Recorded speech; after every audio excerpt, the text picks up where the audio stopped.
Hey, so you have a TSP and you're wondering which option do I have to contribute to? Should I do pre-tax or should I do Roth in my TSP? This is a question I get all the time from all of my federal workers, essentially, and even some of my military folks or active duty too as well, because TSP has that option. I feel like that's the most common option out there so far that I see.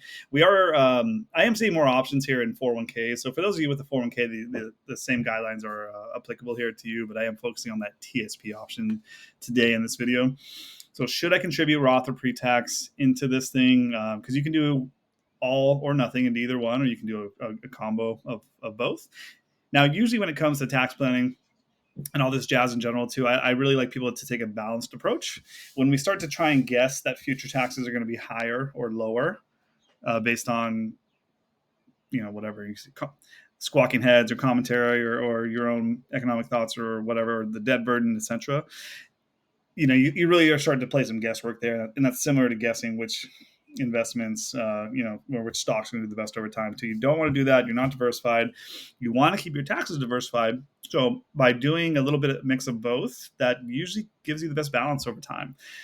And you're going to hear all kinds of people, financial planners included, like myself, are going to say one or the other. They're going to say Roth is better. Why would you? You'd be foolish to do anything else other than that.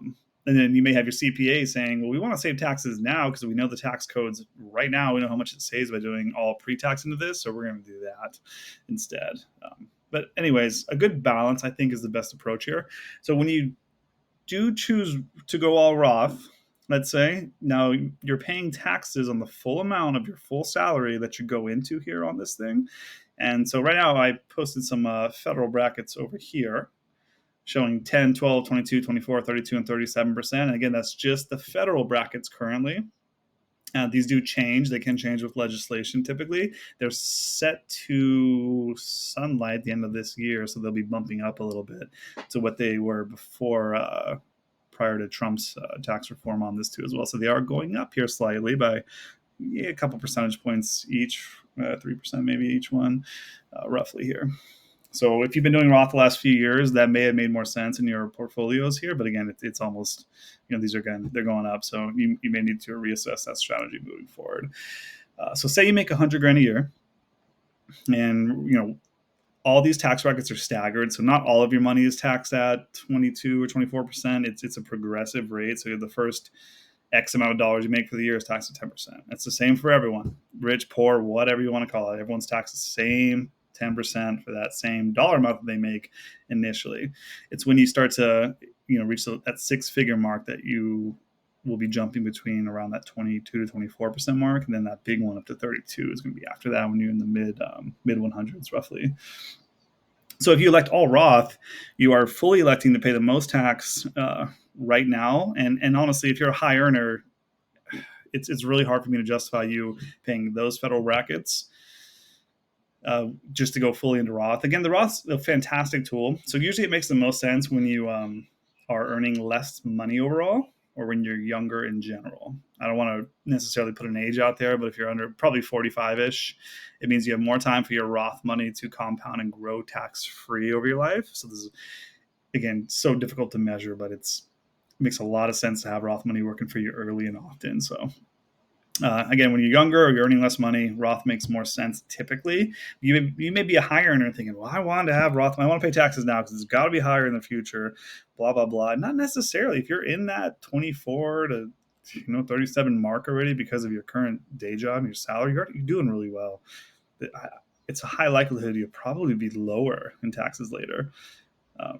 So just an option to be aware of too. Now, also, I should mention, if you live in a state, and there are only 7 that are tax-free, but if you live in any other state, essentially, you're going to have some kind of state tax as well if you elect to go fully Roth. So you're going to have a federal tax drag on that Roth contribution. Then you have a state tax drag on the contribution too. So yes, you're putting in tax-free dollars, and they're going to grow tax-free and distribute tax-free over your life into the Roth.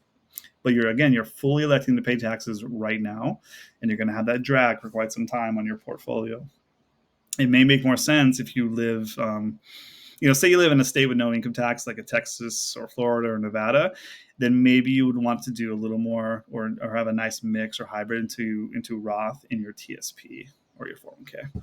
That may make more sense because you don't have to worry about state taxes. Now, if you live in a high income tax state, it's really hard for me to push you doing fully Roth into your accounts here because, again, you have a federal bracket.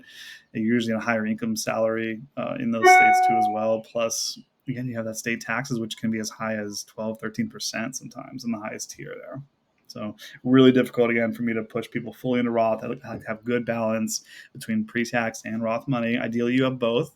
That way, if taxes are higher in the future, wonderful. We have some Roth money. If taxes are lower in the future, wonderful. We didn't get chewed up alive today while you're earning, just to get into Roth. So what I like to do with most of my people is actually we push more traditional money in the TSP because that saves us more money right now in our earning. We know that's a fact. We know the current brackets today. There's no guesswork involved. And then what we're going to do is we're going to fund a Roth IRA on the side at Fidelity or Schwab, and we're going to max that sucker out. That way we have a nice component of both pre-tax in the employer plan, which is the TSP, and then we have a Roth IRA on the side that we've been funding as well over the years. And honestly, if you do that for 20 or 30 years into a Roth IRA and you max it out, you're going to have a significant amount of tax-free money in there as well too. And you have good balance when we time travel out into your, retiring in your late 50s, 60s, some realm too as well. You have a really nice portfolio that's going to be split between pre-tax and Roth. That, again, you'll have choices with based on whatever taxes are going to be that far down the road. Anything else is guesswork. Hope that helps. See you later.